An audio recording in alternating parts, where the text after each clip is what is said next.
what's up, everybody? I'm Bill Sindel, and you're watching Blister, where you'll laugh, you'll cry, you'll kiss the next 30 minutes goodbye. We're here in Los Angeles at the Los Angeles Convention Center in California for E3, the Electronic Entertainment Expo. Now, for gamers, this event, it is like the World Cup, where makers from all over the world get together to show off their goods, if you know what I mean. So, to prove to you that we care, well, sort of, we're gonna cruise the floors and show you what it's like to be in the eye of the E3 storm, Blister style. We're also gonna go goth with the dark actioner, Chaos Legion. We'll prove that you don't know jack about Jak II, and it's Star Wars game time again with the Knights of the Old Republic. But first, take a deep breath and relax. Let us show you the way to pure E3 nirvana. Either that or one hell of a pounding headache.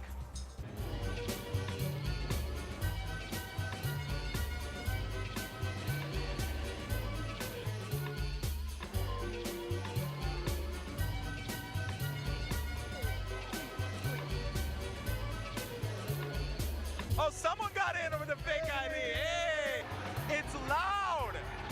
I don't know if you can hear me now, but there are 80,000 fans in the stands. I'm not a booth man, man. Dude, it's Nicolas Cage. All the stars come out of E3. No.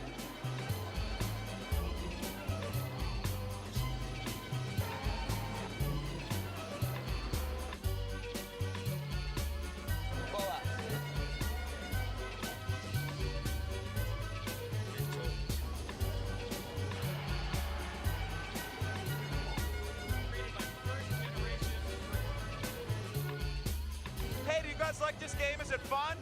Oh, yeah. It's awesome. It's awesome. We love Tron. Now wait a minute, you got one of these flower shirts on, so you work for these guys. That's why you have to say it. Let's see your G4 tattoo. But see, she didn't go for the little one. She's a G4 rebel. You want to get a really cool tattoo? And then, what's even cooler is they make you put the G4 right up on top there. See, I got G4 too. You did? Yeah, but mine says G4 Pimp. You want to see where it is? No, I can't show you. I gotta shave the hair off first, then you'll see it. When you're here at E3, there's a lot of things that you can do. You can check out the games, you can dye your hair blue and make yourself look like a Smurf. What is it? Maybe as payment for doing this interview, you can shave my No, that's okay. Oh, yeah. From games to booth babes to people that got in under false pretenses, E3 has it all, and there's just so much going on there that it's just impossible to show it all. But don't worry, we won't let you down. But now, let's just do something, you know, like completely nuts. Maybe by just showing you a hot new video game. It's time to take a peek at the very dark, very mysterious, and just a little bit intense Chaos Legion. With gothic opera action, Chaos Legion is a game that combines frenetic fisticuffs with lots and lots of melodrama for yo mama.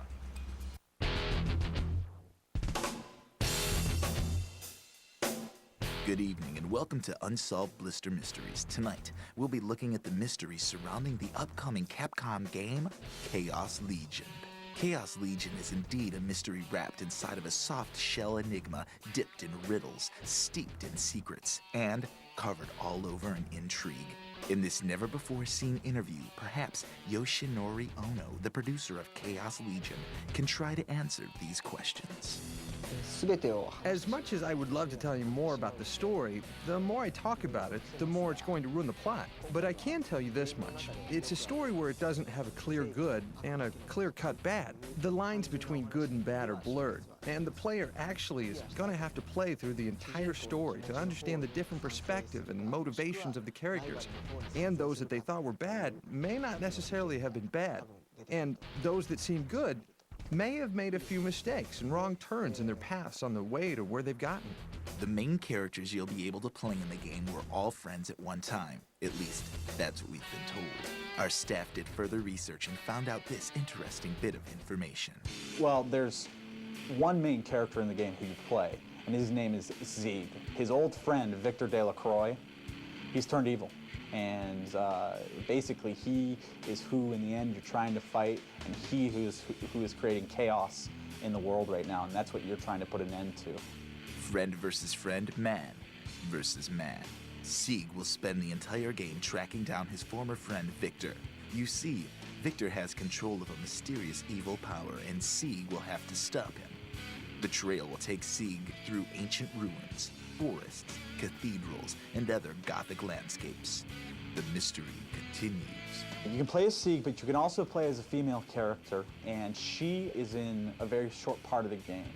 The young lady Sieg meets on his travels seeks a vengeance for the destruction of her town and family. And yes, she blames Victor. She has guns and she has karate moves, and those are her powers.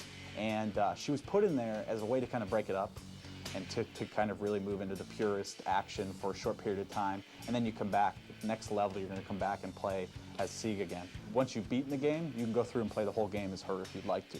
Chaos Legion has been compared, some would say unfairly, to the Devil May Cry series. However, we can put that rumor to rest right now because as cool as Devil May Cry is, it doesn't have the legions. I wanted something that would totally symbolize power and not be a human form. So I came up with the legions. These summoned creatures that all have some attribute based on a weapon. That way, the main character could kind of feed off of their power. You get the strength of their weapon, as well as visually, you can see that they're based on weapons, and they're more powerful than just a plain man. Actually, all the legions have attributes. They all belong to a certain type of class of weapon. So you'll have a group of sword legions, as well as bow and arrow legions, and then there's the power legions as well. All of them have abilities and strengths based on what that weapon in real life, what kind of abilities it would have. For example, a bow and arrow can shoot things long distance. From what we've been able to unravel, Chaos Legions has been called a gothic opera of a video game. When I set out to make this game, I wanted to make the best possible game I could, a masterpiece. So for me, it was an opus, an opera of terms. If you look at the structures in the land, they do look rather Romanesque, very Gothic in style. As well as a lot of the backgrounds are dark, a little bit, perhaps, morbid. Our sources tell us Chaos Legion will conquer video games everywhere towards the end of 2003. Are you ready? You know, that Chaos Legion is one funky tripped-out game. And you know, could Capcom have another franchise on their hands? Well, time will tell. And speaking of time, we need to take a few moments to prepare for our next foray into the world of the big Triple E. But when we return, we'll see what gamers are all geeked about and playing at E3. And because I love you, we'll look at the highly anticipated sequel, Jak II, the follow-up to 2001's Jak and Daxter. All this and a pocket full of lightsabers are coming up only here on Blister's E3 2003 extravaganza. It's time to enter. Oh.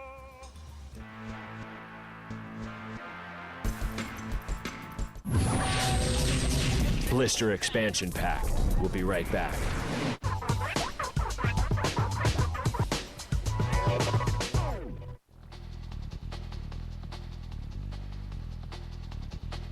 Hello, everybody. Welcome back to Blister. I'm Bill Siniller. Now, we're here in Los Angeles at this year's Electronic Entertainment Expo, a gamer's paradise if there ever was one. And yes, this right here is the very Jeep that you will be drooling over in the latest Lara Croft movie, Cradle of Life, starring my very good friend, Angelina Jolie. Now, Angelina and I, we both have something in common. She won an Oscar for Girl Interrupted, and I saw it. Which brings us to the great tag team of Jak and Daxter, the critically acclaimed platforming game from 2001. And now, just when we need them the most, Jak and Daxter return in the sequel, Jak II. Let the adventure commence.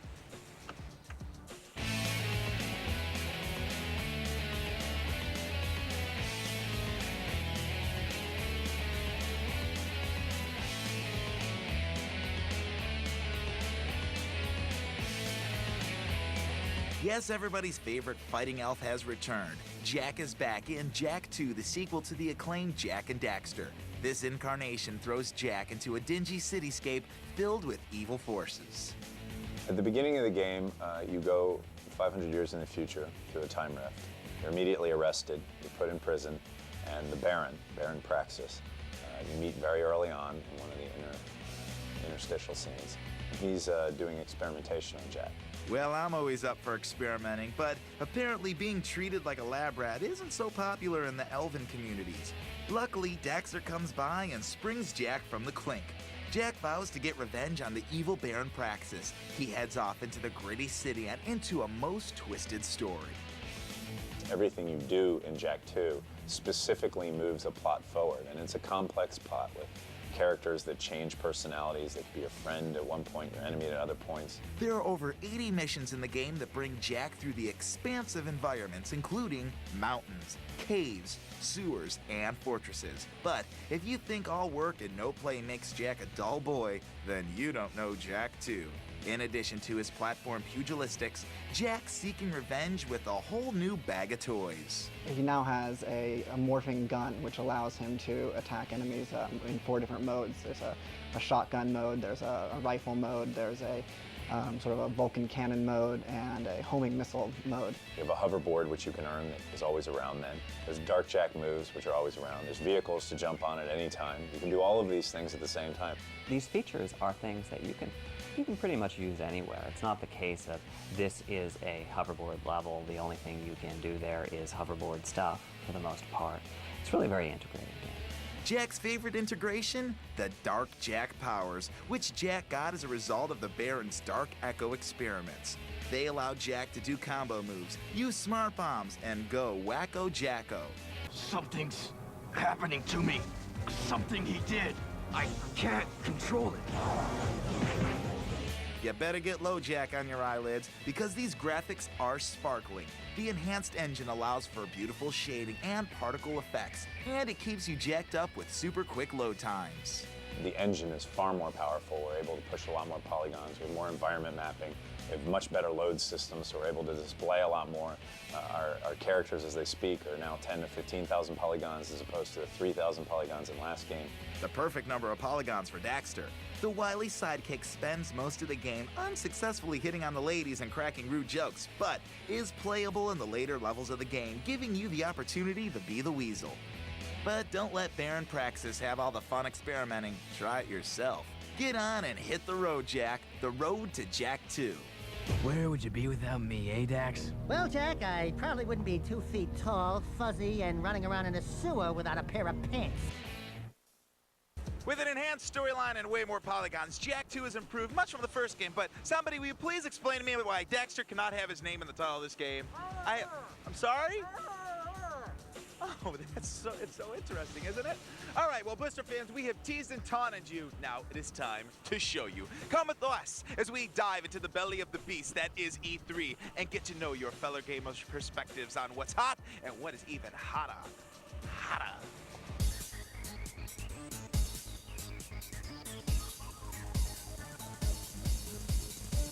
You have waited, you're in line. They have not said like anything about Halo 2 in like any publications. They've like, even in Electronic Gamers Monthly, they've had like make up what you want it to be like. What are you guys expecting when you walk in there? Same thing, bigger and better though. Bigger and better? Like more weapons, more vehicles. Well, how do you do online?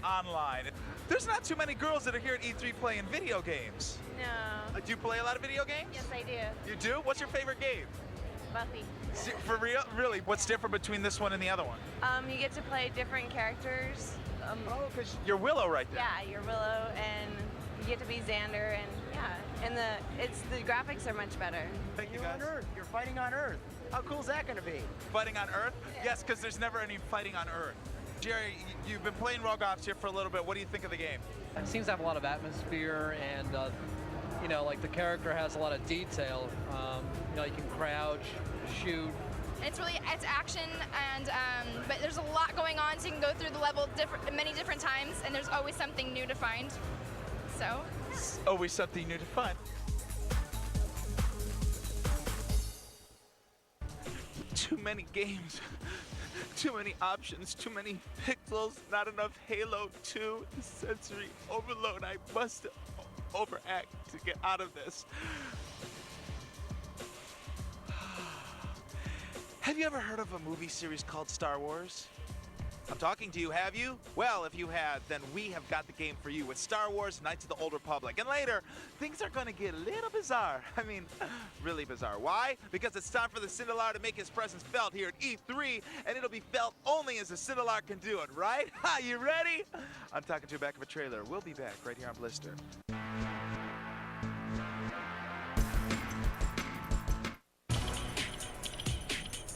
Yo, what's up? This is Big Shaq. You're watching G4 TV for gamers.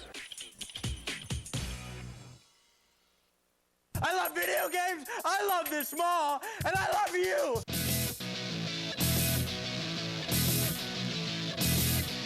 Get ready! The Dooden's coming to the Mall of America for 8 weeks. Bring it online. Shout out at the Code Red Rant Room. Drink free Doo.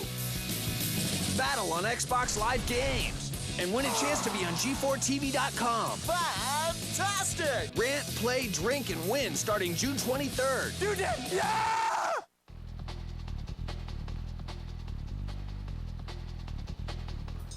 Welcome back to Blister. I'm Lando Calrissian. The city, Los Angeles. The event is the E3 convention, the Electronic Entertainment Expo. The weather is a balmy 75 degrees, and we are about to go wild at E3. And when, I say wild, I don't mean like Zakk Wylde, Ozzy's guitarist. I mean like crazy, wacky, somebody call the cops, because you are not going to want to miss this. Just kidding. A long time ago in a galaxy far, far, far away. And when I say galaxy, I mean the LucasArts company. A video game adventure was created. Let's enter the time-space continuum, go like 4,000 years into the past, and bond with the Knights of the Old Republic. And then we'll go inside the E3.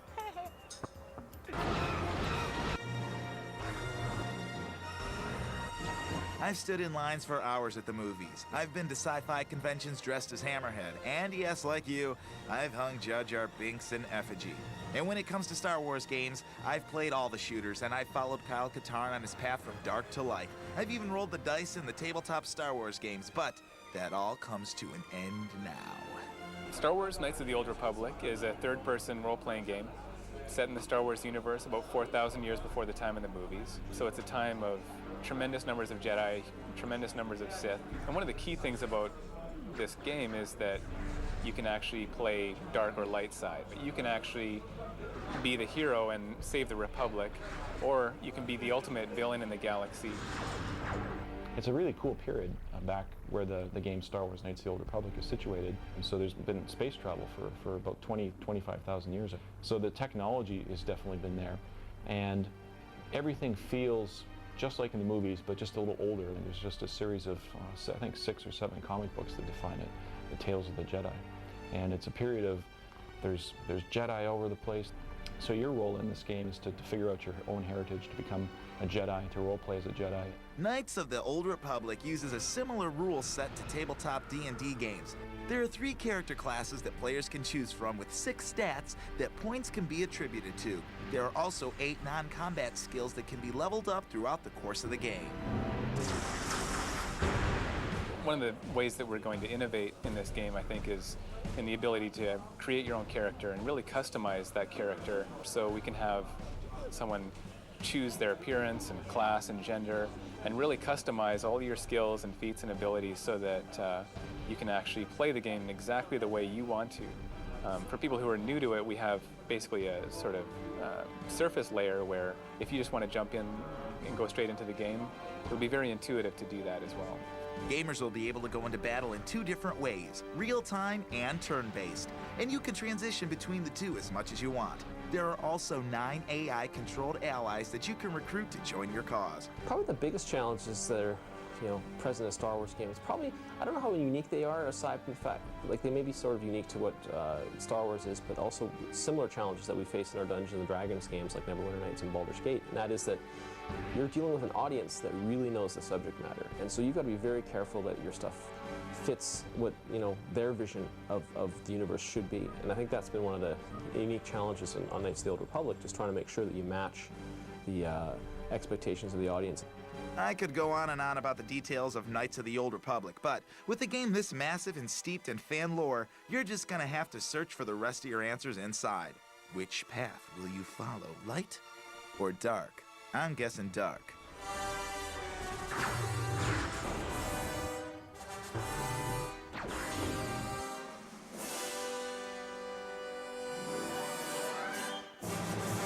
With Knights of the Old Republic, you'll get your Jedi, you'll get your Sith, you'll even get to visit Tatooine, a poor man's Alderaan, one of those peaceful planets with no weapons. Now who's living in a fantasy world?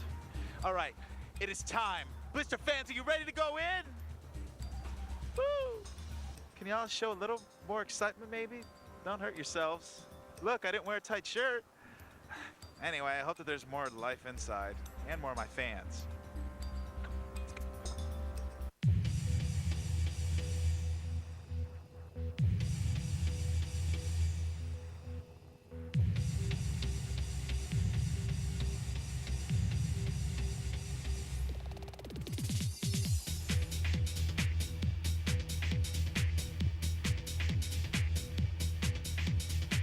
about to give my own demonstration here on how to whoop some people's some NFL football. It ain't easy being cheesy, is it?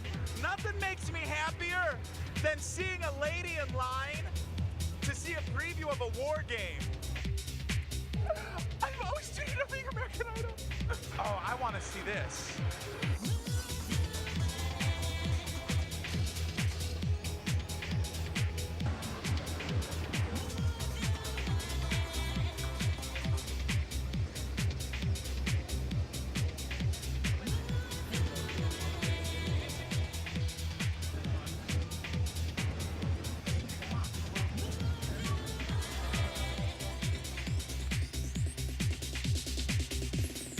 Is that camera crew over there, my boys from G4?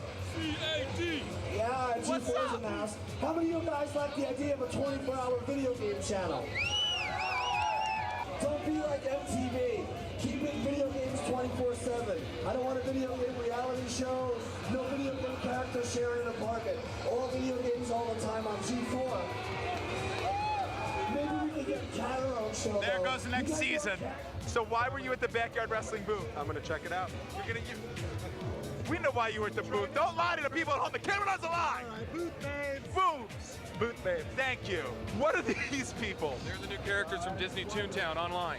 Disney Toontown Online. So like if we were to play each other, like what's your character name? Do you go by different names all the time? I go by Cabernet. What is it? Cabernet. All right, I go by the Sindel Stud. So if you get killed by the Sindel Stud online, that's me. Why are the girls from the wrestling throwing out Italian job balls? They've been blackballed.